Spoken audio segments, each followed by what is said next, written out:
आज हम इस पॉडकास्ट में लोकतंत्र यानी डेमोक्रेसी के बारे में समझेंगे कि ये असल में है क्या और ये क्यों जरूरी है। और ये सवाल सुनने में जितना सीधा लगता है, इसका जवाब उतना ही उलझा हुआ है। हाँ, मतलब क्या सिर्फ चुनाव करा देना किसी देश को लोकतांत्रिक बना देता है? बिल्कुल।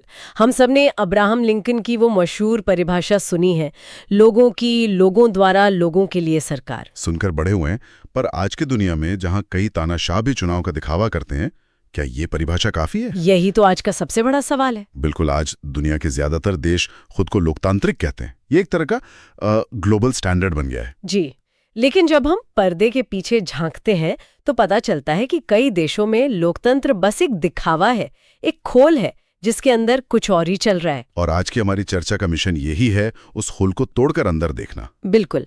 हम एक बहुत ही सीधी साधी परिभाषा से शुरू करेंगे। ठीक है। और फिर उसे पाकिस्तान, चीन, मेक्सिको, जिम्बाब्वे जैसे देशों के असल हालात की कसौटी पर कसेंगे। अच्छा, तो हम परत दर परत इसे खोलेंगे। जी, हम ये समझने की कोशिश करेंगे कि वो कौन सी बारीकियां हैं, वो कौन से आप कह सकती हैं ब्रेकिंग पॉइंट्स हैं, जहां एक लोकतंत्र कागज पर तो रहता है और हकीकत में खत्म हो जाता है। एग्जैक्टली। तो चलिए शुरू करते हैं। सबसे आम परिभाषा क्या है? सबसे आम परिभाषा है, लोकतंत्र शासन का एक ऐसा रूप है जिसमें शासकों का चुनाव लोग करते हैं। सुनने में बिल्कुल ठीक लगता है, सिंपल। पर इस एक लाइन का हर शब्द अपने आप में एक जाल है।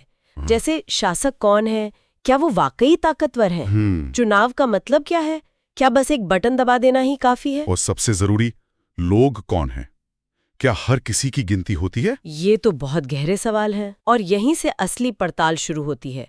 लोकतंत्र का पहला और शायद सबसे बड़ा इम्तिहान यही है क्या कि क्या देश के बड़े और आखिरी फैसले वही लोग ले रहे हैं जिन्हें जनता ने चुना है, या असली ताकत किसी और के हाथ में है? ये तो एक अदृश्य सरकार की तरह हो गया। बिल्कुल। आप वोट किसी और को देते हैं, पर आपकी जिंदगी के फैसले कोई और ले रहा है। इसे समझने के लिए पाकिस्तान का 1999 का उदाहरण एकदम सटीक बैठता है। जनरल परवेज मुशर्रफ। जी, जनरल परवेज मुशर्रफ ने एक सैन्य तख्ता पलट किया। ये तो एक जानी पहचानी कहानी है। हाँ। लेकिन जो इसके बाद हुआ वो ज्यादा दिलचस्प है। क्या हुआ था? तख्ता पलट के बाद उन्होंने खुद को राष्ट्रपति घोषित कर दिया और फिर 2002 में एक लीगल फ्रेमवर्क ऑर्डर पास किया। Legal framework order? जी, इस ऑर्डर ने उन्हें ताकत दी कि वो चुनी हुई राष्ट्रीय और प्रांतीय विधानसभाओं को भंग कर सकते थे। अच्छा, तो मतलब चुनाव हुए, प्रतिनिधि चुने गए, सब हुआ, एक संसद भी बनी, लेकिन असली रिमोट कंट्रोल किसके पास था? जनरल मुशर्रफ और सेना के पास। उन अधिकारियों के पास जिन्हें किसी ने नहीं चुना था।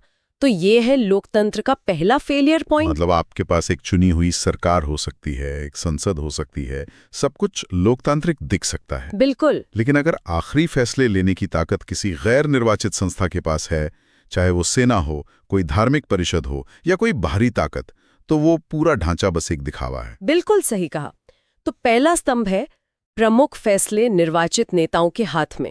अगर ये स्तंभ कमजोर है तो बाकी सब बेमानी है। ठीक है, तो मान लेते हैं कि ये स्तंभ मजबूत है, चुने हुए नेताओं के पास ही असली ताकत है।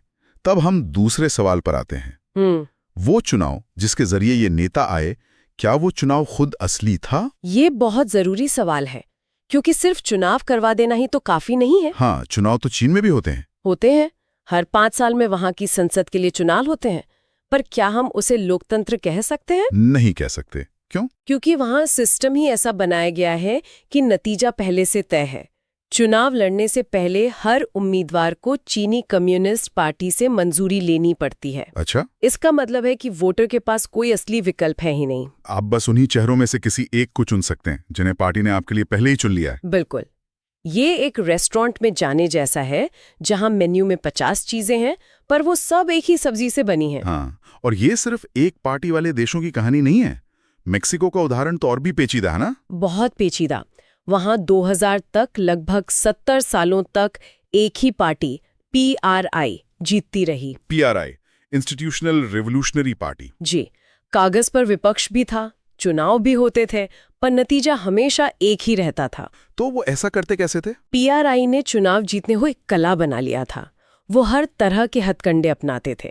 सरकारी कर्मचारियों पर पार्टी की मीटिंग में आने का दबाव बनाया जाता था। अच्छा। सरकारी टीचरों से कहा जाता था कि वो बच्चों के माँ बाप को PRI के लिए वोट करने को कहें। मीडिया का एक तरफा इस्तेमाल होता था। और एक और तरीका था ना उनका, पोलिंग बूथ वाला। हाँ, वो तो सबसे अनोखा था।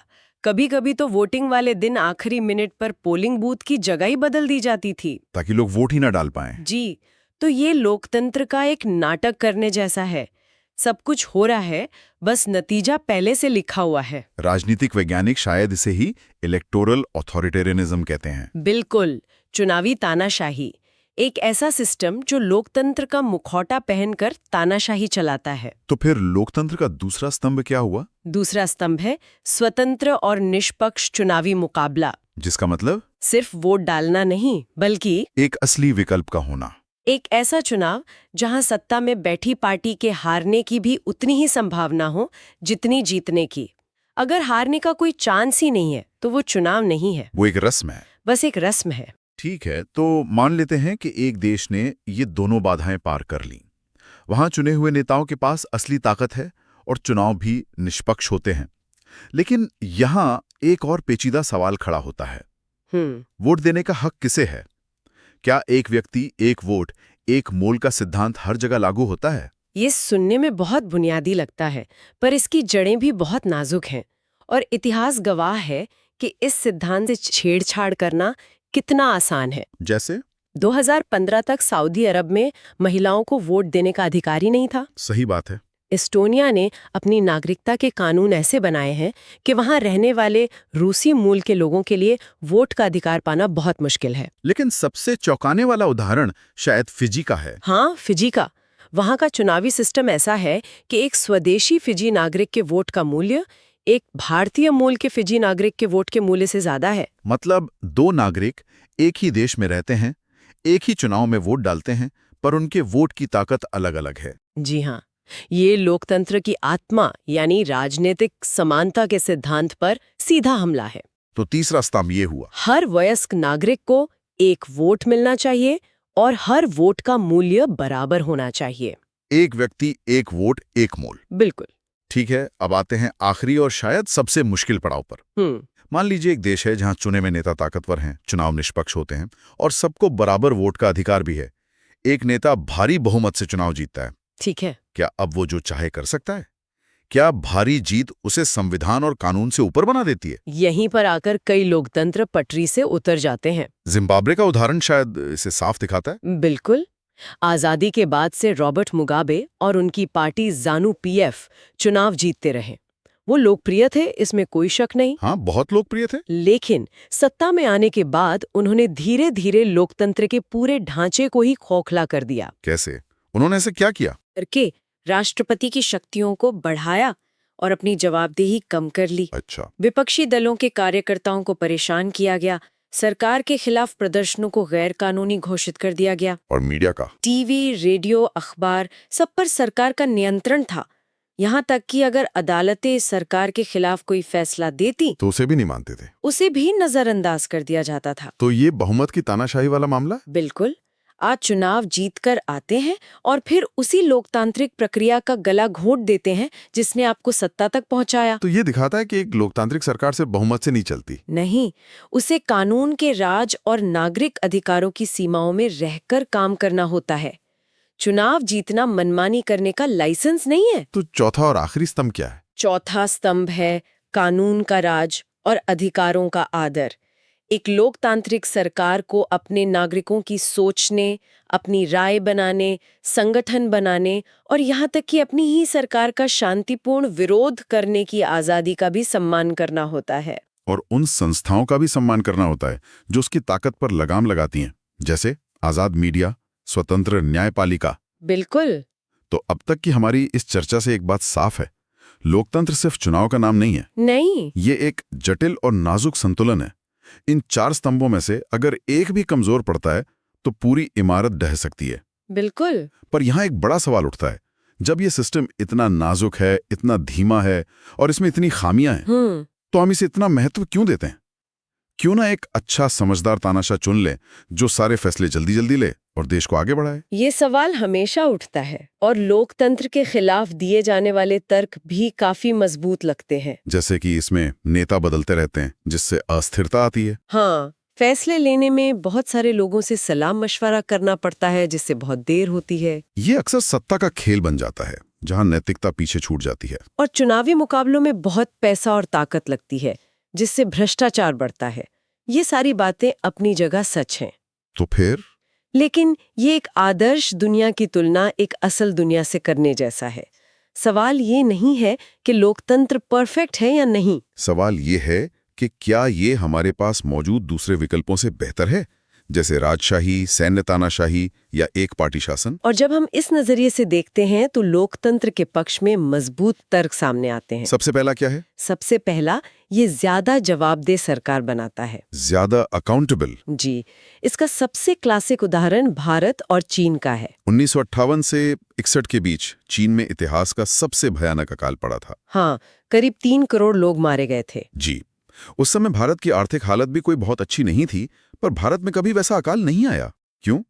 ऐसा क्यों हुआ? अर्थशास्त्रियों का मानना है कि भारत में लोकतांत्रिक व्यवस्था होने के कारण सरकार को खाद्य सुरक्षा पर ध्यान देना पड़ा। मतलब यहाँ विपक्षी दल थे, आजाद मीडिया था, जो सरकार की आलोचना कर सकते थे। अगर कहीं भुखमरी की नौबत आती तो सरकार की गद्दी हिल सकती थी। चीन में ऐसा नहीं हो सकता था। नहीं, तो लोकतंत्र सरकार को लोगों की जरूरतों के प्रति ज्यादा संवेदनशील और जवाबदेह बनाता है। ये एक तरह का शॉक एब्जॉर्बर है जो देश को बड़ी मानवीय त्रासदियों से बचाता है। यानी ये सिस्टम भले ही रफ्तार से दौड़ने में सबसे अच्छा ना हो, पर ये खाई में गिरने से बचाने में सबसे बेहतर है। ठीक इसी तरह दूसरा फायदा है बेहतर फैसले। वो कैसे? फैसले तो देर से होते हैं। देर से होते हैं, पर उनमें गलतियों की संभावना कम हो जाती है। लोकतंत्र में बहस होती है, चर्चा होती है, असहमति होती है। पर जब इतने सारे लोग मिलकर किसी मुद्दे पर सोचते हैं तो जल्दबाजी में लिए गए किसी एक व्यक्ति के खराब फैसले से होने वाले नुकसान का खतरा कम हो जाता है। और शायद भारत जैसे देश के लिए सबसे बड़ा फायदा ये है कि ये इतनी विविधता को एक साथ संभालने का तरीका देता है। बिल्कुल, यहाँ इतनी भाषाएं, इतने धर्म, इतनी संस्कृतियां हैं। लोकतंत्र ही वो मंच है जहाँ ये सभी समूह शांति से अपनी बात रख सकते हैं और साथ रह सकते हैं। यहाँ कोई हमेशा के लिए नहीं जीतता और कोई हमेशा के लिए नहीं हारता। और आखिर में एक बहुत जरूरी बात, लोकतंत्र नागरिकों की गरिमा को बढ़ाता है। जी, ये राजनीतिक समानता के सिद्धांत पर काम करता है। यहाँ सबसे गरीब और अनपढ़ व्यक्ति का वोट भी उतना ही वजन रखता है जितना सबसे अमीर और पढ़े लिखे व्यक्ति का। लोग किसी राजा की प्रजा नहीं होते, वो खुद शासक होते हैं। और सबसे बड़ी बात जो मुझे लगती है वो ये है कि लोकतंत्र अपनी गलतियों को खुद सुधारने का मौका देता है। ये बहुत दिलचस्प पॉइंट है। इसका क्या मतलब है?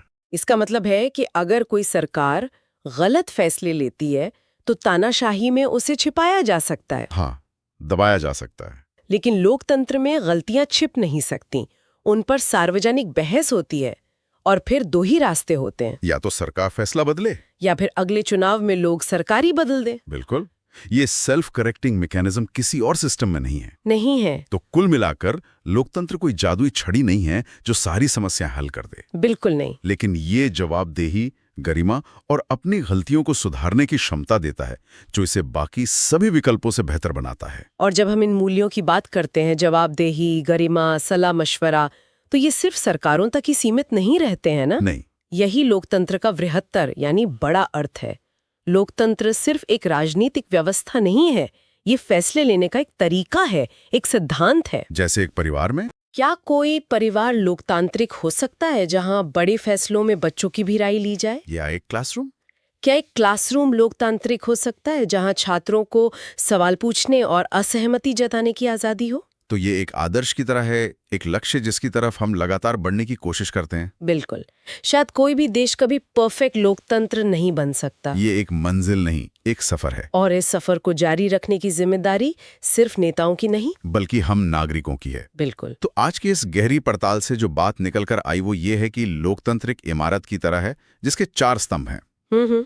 चुने हुए लोगों के हाथ में असली ताकत, स्वतंत्र और निष्पक्ष चुनाव, हर नागरिक के लिए बराबर वोट का अधिकार और कानून और अधिकारों का सम्मान। और एक भी स्तंभ कमजोर हुआ तो पूरी इमारत खतरे में पड़ जाती है। और ये कमियां होने के बावजूद ये व्यवस्था हमें जवाबदेही, बेहतर फैसले और सबसे बढ़कर मानवीय गरिमा का सम्मान करने का एक ढांचा देती है, जो इसे हर दूसरे विकल्प से बेहतर बनाता है। जो हमें आखिर में एक सवाल पर लाकर छोड़ता है जिसके बारे में हम सबको सोचना चाहिए। क्या सवाल? हम अक्सर लोकतंत्र के लिए बाहरी खतरों से डरते हैं, जैसे कोई सैन्य तख्तापलट या कोई क्रांति, पर शायद आज के दौर का असली खतरा वो नहीं है। तो क्या है? असली खतरा है लोकतंत्र का अंदर से खोखला हो जाना।